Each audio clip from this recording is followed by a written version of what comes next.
So something that the community of Indigenous students I belong to, this is from the person who questioned in the chat, has found is that there is often a rather large chasm between us and our research, and researchers and research that are at least in name categorized as being Indigenous studies in the UK. If one of the aims of Indigenous studies is to support Indigenous sovereignty, one of the ways of trying to attain Indigenous sovereignty is to funnel the resources of the university back into our communities, and supporting Indigenous students in the UK who are attempting to do this kind of research is something that helps us happen. What do you think can be done so Indigenous studies in the UK better support Indigenous students in the UK? Back to the screen. So, yes. It said Professor. I think those are separate, but well, I would say just off the cuff, I would say that one of the things to think about at a very, very basic level is in Canada, for example, if I want to apply for funding, Indigenous studies isn't even a recognized discipline with our funding bodies.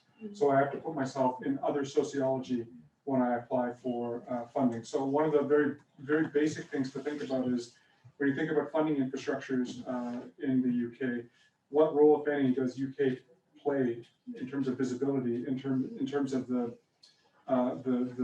institutional gaze, and whether it's seen at all as a legitimate institutional discipline.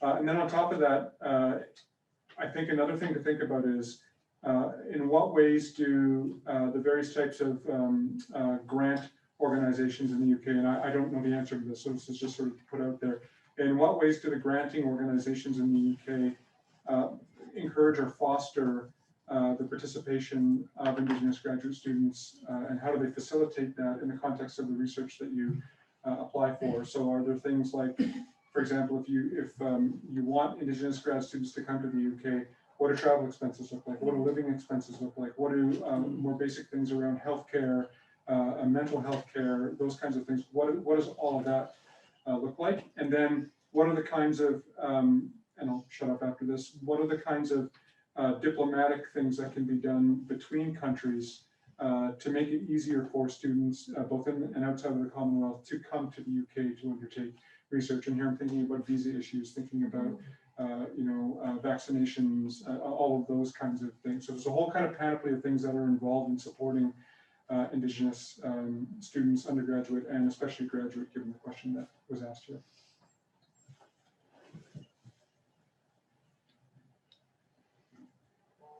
Do you want to add to that, David? I kind of do want to add to it, but I don't know that I have the brain power to answer it coherently, other than to say I think like Indigenous studies in disciplinary terms in the UK is almost entirely unsupported institutionally. So we fight for every kind of bit of support we get is a fight.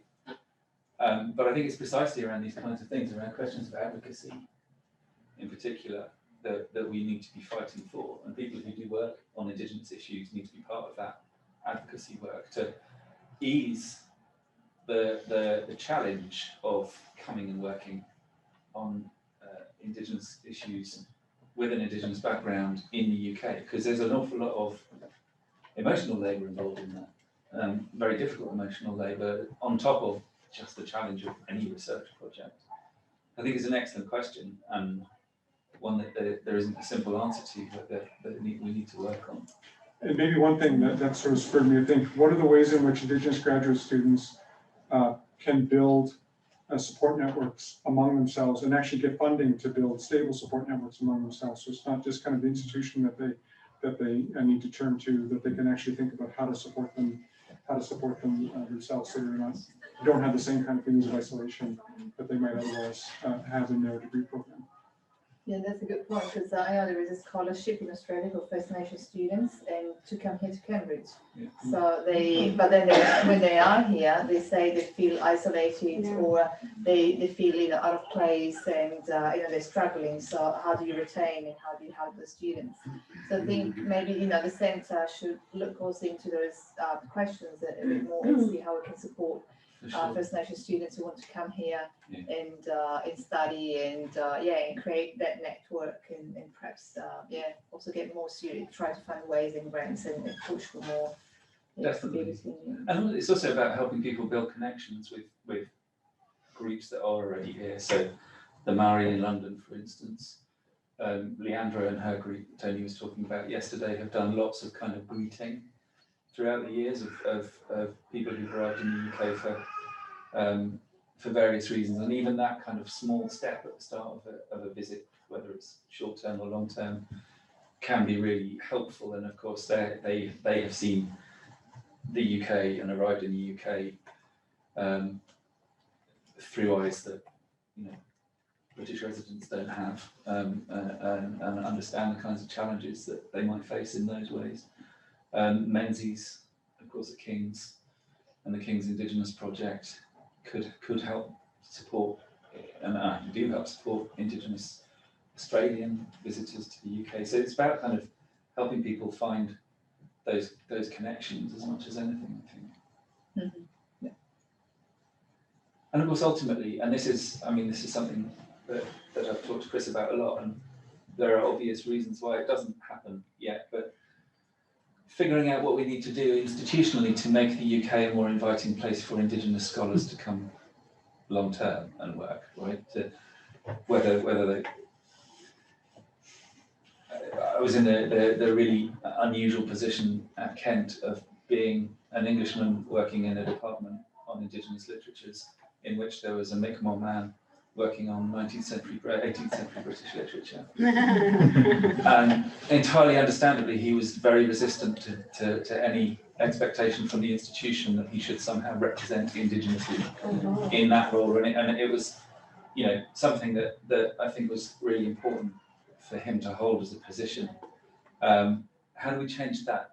How do we build a sense of safety and also critical mass so that people can come and work here without feeling either isolated or like they are being tokenized by the system? So I don't have answers to that other than that we have to keep asking the questions. How do we move beyond recruitment to retention? Yeah. We'll even get to recruitment in meaningful ways, not just one or two people here or there who then have to do an awful lot of work, on behalf of people that they shouldn't be having to do work on behalf of. We're a long way off. Can I add to that, David?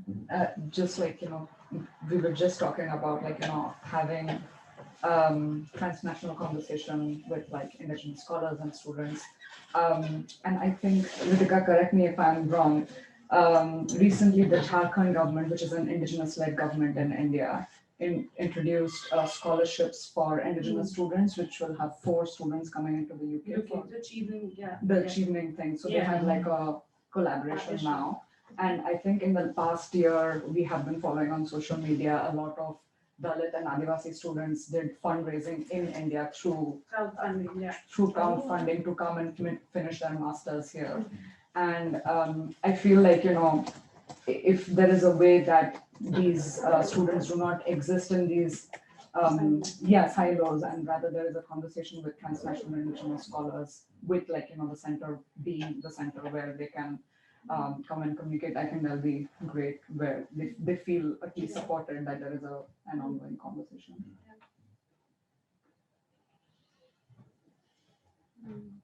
I think it's also too about all of us doing our part to center Indigenous scholarship as well in each of our sort of disciplines, and citing Indigenous scholarly works and promoting that amazing body of literature that has so much to say in so many fields, like the heritage and the Anthropocene and posthumanism, all the things that I work in. There's amazing scholarship that's going on that's not often recognized here in the UK. Mm. Yeah.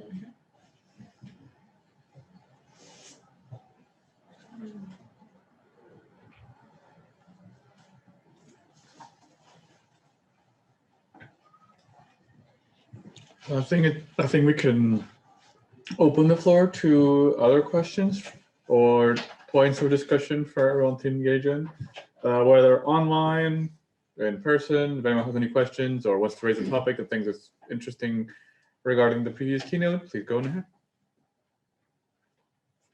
Oliver? Yeah, I had a question all throughout, I guess, and I've had this one for years, but I think it's been touched on in many ways, but I'd like to just put it out there explicitly. But the question is, when does research end? And should it end? Like, is it something that ends, or at least the way that I'm seeing my own research developing and planning my own future? It is not so much research as it is relationships that, you know, are never going to close, in a sense that, you know, I move on to now working in some other place in the world and I open this entirely new research, you know what I mean, and close the door on something that I've done before. So my question is, if we do Indigenous studies in an ethical way, does research ever end? Maybe I'll say something like the short answer is no. Well, no. And I was taken by something that Chris said earlier, that you know, he often rejected overtures to do new research because that meant taking on new relatives. That meant taking on board a whole load of new. And I think if one is to do research ethically, you have to do it with Indigenous groups, not on them. So that means, and I mean, when I first went to Labrador, I realized that it would be unethical for me not to take sides. And over the 30 years, I've developed loads of relatives, and I've known people for a long time, and I don't regret that. I mean, at all. You know, it's enriched my life immensely, but one has to be prepared for that. And I don't know how usual that is.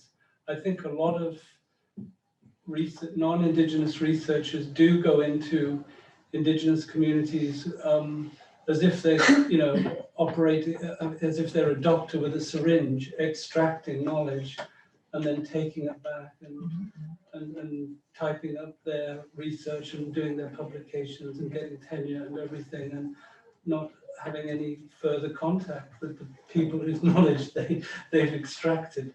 I think that's the particularly unethical thing, really. So it's a hard question. I think it's unethical not to have friendships and relationships. But Well, one thing I would say is, maybe just as a thought experiment for everybody, what does it feel like to be a bad relative? Because the fact of the matter is, you're not going to always be able to go to this place or that place or whatever. So what are those kinds of feelings of guilt or shame or whatever we have because we don't go home enough or we don't stay long enough when we do go home? If you build those kinds of relationships, you're going to have those kinds of feelings. And what a lot of people do to try and mitigate that is basically either tie back to the community in particular ways, either if they get in a position where they have the money to do that, and not everybody does, many people don't, but if you do, that's one way to do it, to help build infrastructural bridges for the community so that other people who you trust, you can train to help connect with the community. Remembering, of course, that if you put people in community, you're not necessarily helping the community. Very often the community is doing as much to help you as the opposite. So there has to be a reciprocity there. But it is that those feelings of kind of like of loss and guilt and even depending on the context, a mourning that comes when a particular project ends, or because of the exigencies of the modern world, you have to move to another country to get a job. What does that mean in terms of your ability to kind of maintain those kinds of connections? It can be heartbreaking, but it happens. Yeah, I think the question more than research is, I think it's a very easy one. Research, you know, could be maybe not a long time, but the connections, as you know, Chris was saying, is the connection, the relationship with the community. So you have to have that for the rest of your life if you want to do it in an ethical way. If you're doing the same kind of work with them, that's a different thing. I could, you know, change over time, I would say, because, you know, also when I started doing things around hip hop and performances, and then I kept, you know, a non-academic way to still engage with that. and but also, with some of the people I worked with, the projects morphed over time and they, became something different. I don't think it's the research per se. I think it's more the relationship with the people. So it never closed a chapter. You continue, but then what you are trying to, the kind of relation there will, what you can give back. That's and you have to find ways to give back. So if you, let's say, you got a position because you've published the research, that you've done with those communities. How will you give back to those communities? You've got a position, perhaps you've got tenure, you've got something out of it, but how are you going to benefit the communities? In what ways are you going to give that back to them? So always, I think it's a ongoing process, and so that never stops. So it's in some ways it's an easy answer in that case. But in terms of research, I guess different projects will come and go. Depending on the needs of the community and what you do. And if you think that your project is finished, people are happy with that, that's fine. If there's a need for that project to continue, you'll have to continue. If not, I guess it's a discussion, open discussion. I think in how I conceptualized and kind of problematized this question in my mind, part of the concern is this tension where I feel like I can't separate research from those relationships in a sense. So to me, in that way, it's not like as straightforward. But yeah, if you're thinking in terms of project or like project based, like now we're doing for this end result and then move on in a sense, I guess. Yeah. There's an interesting conversation emerging. It's been emerging for a while out of around whether you're an allied or an accomplice scholar, and there's some communities who are seeing allied scholarship is not such a great thing, that it's a real industry for non-Indigenous scholars. Lawyers are particularly targeted, sorry, Nisha, who have sort of built careers being allies. Now the shift is, okay, are you an accomplice? Are you willing to stand by our priorities for research? What we need to accomplish, and we being the Indigenous community or whoever your Indigenous person you're working with, and are you willing to sort of lend your tools and your skills to that goal? Well, thanks for the answer. I guess if I could sort of jump in and take Tanya's cue. I do think that sort of lawyers do see themselves and judges as well as these sort of saviors. So very often they think of, we've resolved this one case, which means that everything else just follows. So I think earlier this afternoon we were talking about the Margot judgment in the Australian context, and that sort of didn't really solve a lot of things, if anything at all, but it sort of hailed as this big legal decision. So sort of Aboriginal Australia is saved by the law in a way by recognizing this very, very weak form of title. So I think these kinds of conversations don't really happen in a lot of departments and faculties.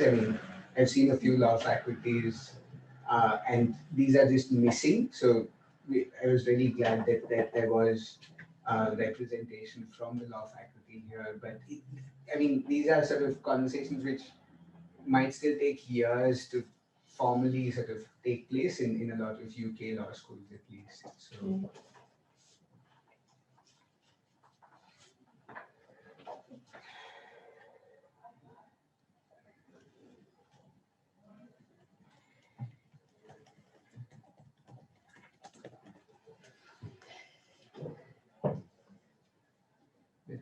I guess it's sort of tied into Oliver's comment as well as to when does research end or when does activism end, because often the pronouncement of a judgment means that this sort of issue is closed, whereas it often just leads to sort of new claims, new sort of ways of thinking which emerge. It sort of adds on a layer. It doesn't really necessarily close a case the way that lawyers like to imagine that it does. Can I just follow up Yes, on that, please, Nisha? please.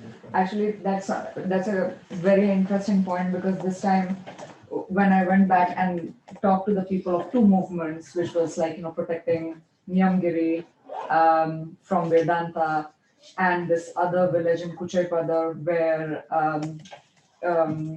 Aditya Birla came in and like set up a factory. So that factory is ongoing.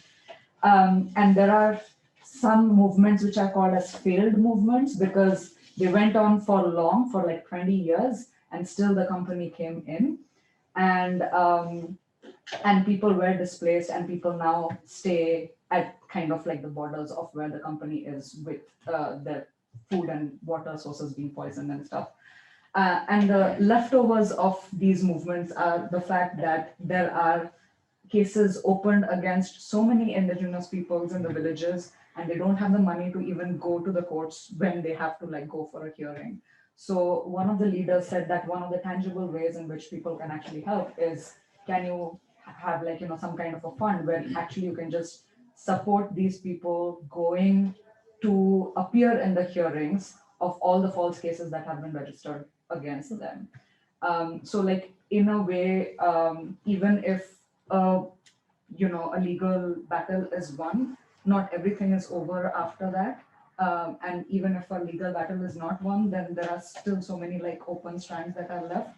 And one of the things that the indigenous peoples of that village told me was the fact that they did feel abandoned by the activists and academics who kind of swooped in as helicopter and parachute researchers, and they left, and like mostly failed movements are left alone to kind of fend for themselves after that.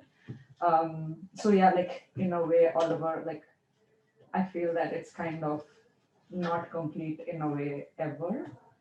I don't know.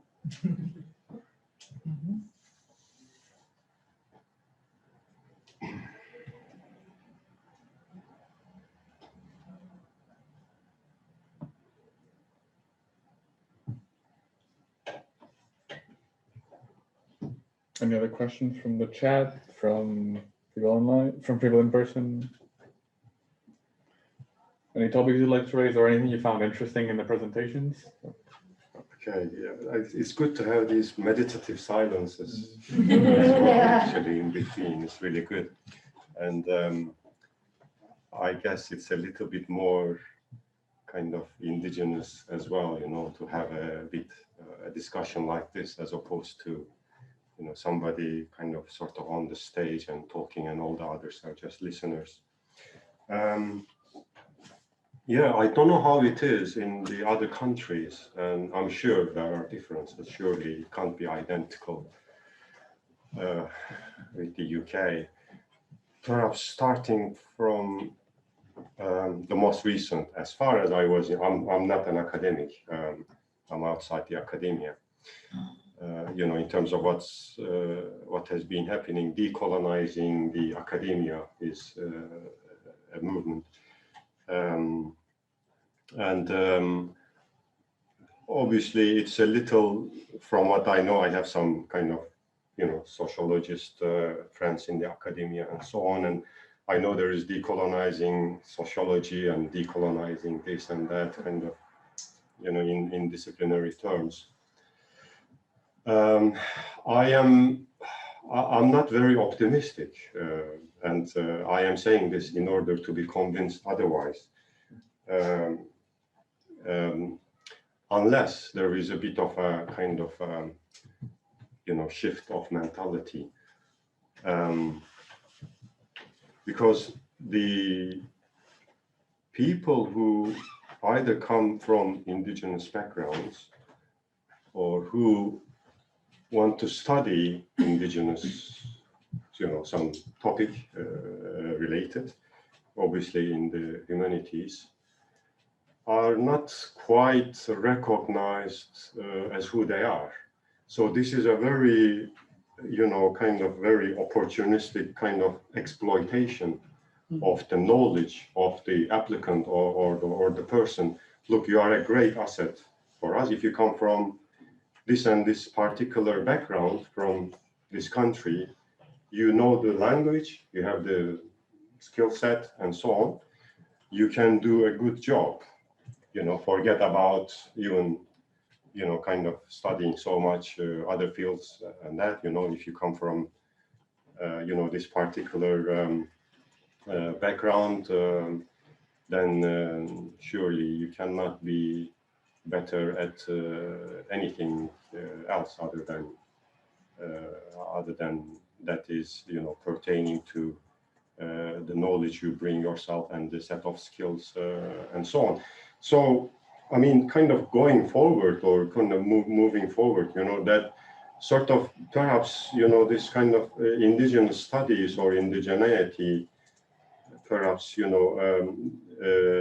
need to be a little bit, taken away from the clutches of, this kind of perhaps institutional, exploitation. I haven't perhaps phrased it very well, but that certainly, I mean, otherwise, I mean, when that happens, there will definitely be sort of room for indigenous studies to emerge in a little bit more kind of a natural way.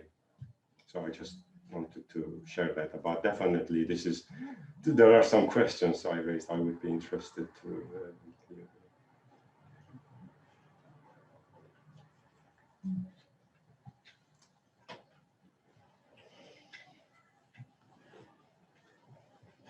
I could give a quick response.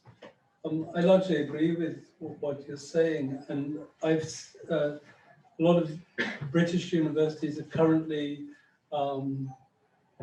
the management of the universities are attempting to pressure the academics into decolonizing everything. But from what I've observed, it's tokenistic. And it's more for institutional purposes than anything else. It's more to be seen to be in step with contemporary opinions about colonialism and racism, etc. But I think it has, I think it has a number of different dimensions, but one of them can be deeply colonial itself. So decolonizing the cricket can be a colonial enterprise. And I'll just give you a quick illustration. I had a PhD student from West Africa, and his PhD was on Black anti-racist activists in Britain. And even before he had finished his PhD, he got a, is this being recorded? I don't care. Even before he'd finished his PhD, he got an email from the management asking him if he would be a reverse mentor to a senior person in the management.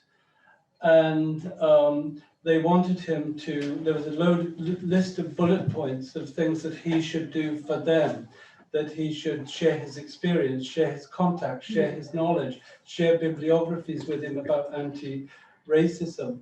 But there was no mention of any compensation for him or anything. So he wrote back asking, what kind of compensation? And they said, well, there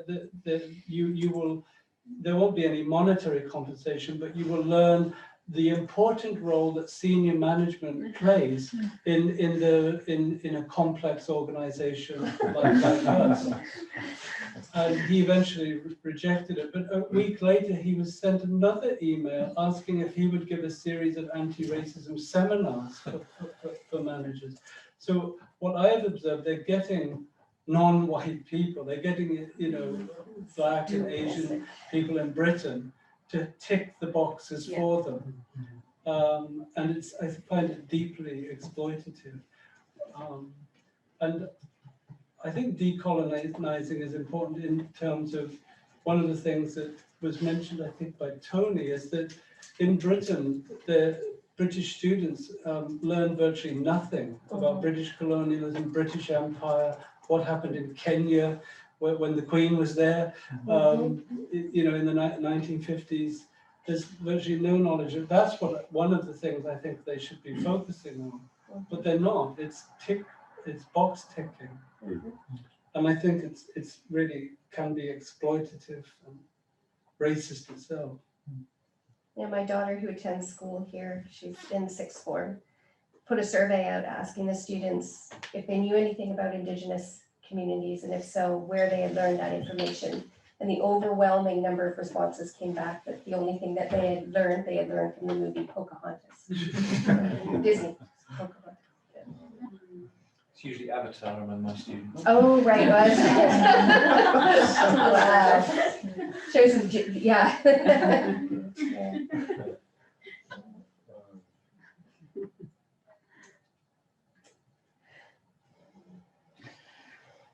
We have a comment from the chat, actually. So, from Luca.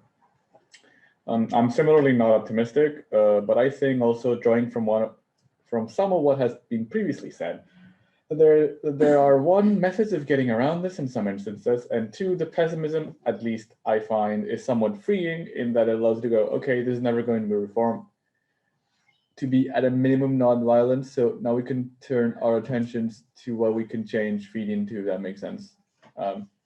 Could you clarify this statement a bit?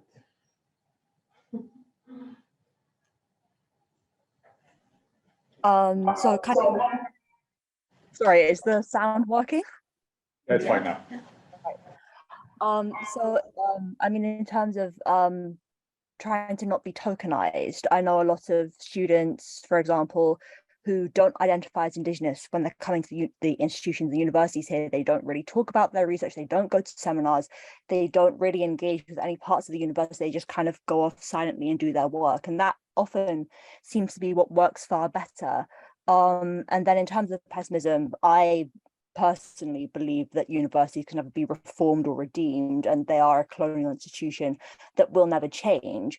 There are changes that can be made in some areas, but given the foundations of them, I don't think they can not do harm to Indigenous communities and knowledge and perspectives and further. So in terms of kind of saying the second part of what I typed out, I think there are some changes that could be made in universities, but ultimately what is, for me, more important work is kind of looking at the things that are going on in my communities, the communities that I'm kind of affiliated with, and going, so what are the problems that we're facing here? How can we solve these? How can we use the resources of the university as such to kind of assist with things where we can, but it can't be something that's led by the university, and it can't be something that the university has dominion over. Does that kind of make more sense?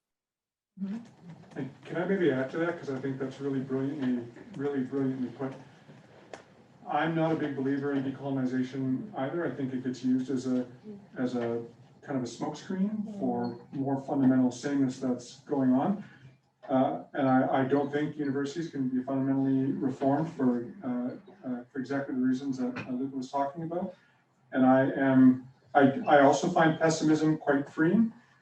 Because from my perspective, there's a great parable, and my brain is completely fried. You guys are all much stronger than I am, because I'd be out the door if there was but there's a great parable about the Black Civil Rights Movement in the United States when they lost the appeal level of Brown versus the Board of Education. And Derek Bell, really well-known critical race theorist, was walking with a then much older a civil rights, I think an agitator she called herself, and he was really bummed about the fact that they lost this case. She didn't seem that bummed, and he said, why are you not bummed? And she said, well, because I don't really care whether we win or lose. And he said, well, why are you doing this? And she said, because I live to torment white people. So in other words, it's the dealing in that discomfort rather than the utopian notion that things are going to turn out to be all right in the end. For those who do believe in that, no judgment, 100% respect. I just don't. And people say that settler colonialism is so fragile. The fucking world is on fire, and we still won't change our fundamental cultural codes. And yet, you still expect me to believe that it's fragile. I don't believe in Santa Claus either, but I still wake up Christmas morning. So for those of people who are kind of utopian and not pessimist, those are the kinds of people that I treasure, because they sort of help me not go into the deep depths of pessimism. But I'm totally fine with my pessimism, and I find it freeing. What do you think, Chris, about radical hope? Well, I would phrase it differently in a Cornell West context and say I'm a prisoner of hope. Not an optimist, but I'm a prisoner of hope.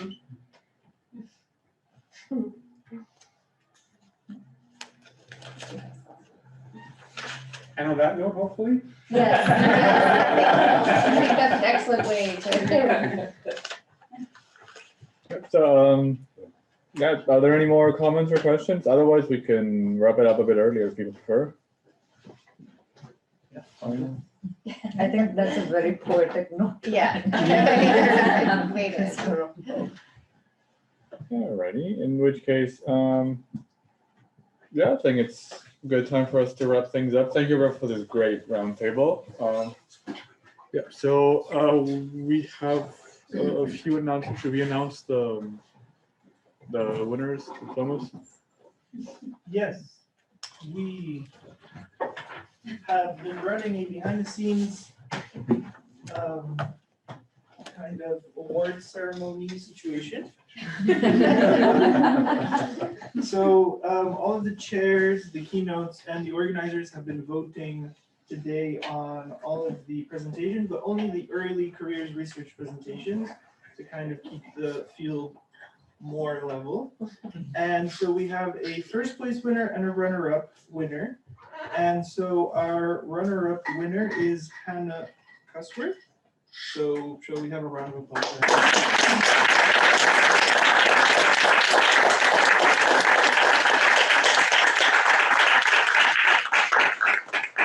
And our first place winner is Dreman Kurimujuk. I am very sorry.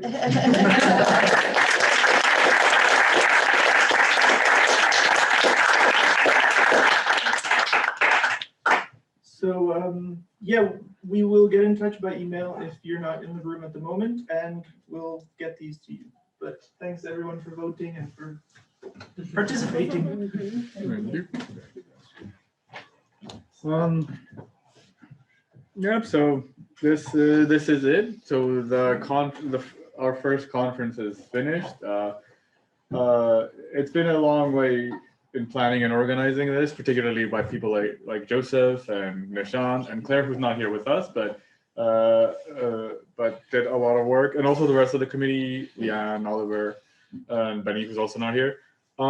So we have a lot of people to thank for this conference and for making it so successful. So we would first of all like to thank, first and foremost, all the Indigenous peoples whose ideas and past and stories have been presented in this conference. All of our invited participants who presented, who asked questions, who are online or in person, for their excellent presentations and their hard work in submitting the abstracts, presenting, answering difficult and interesting questions.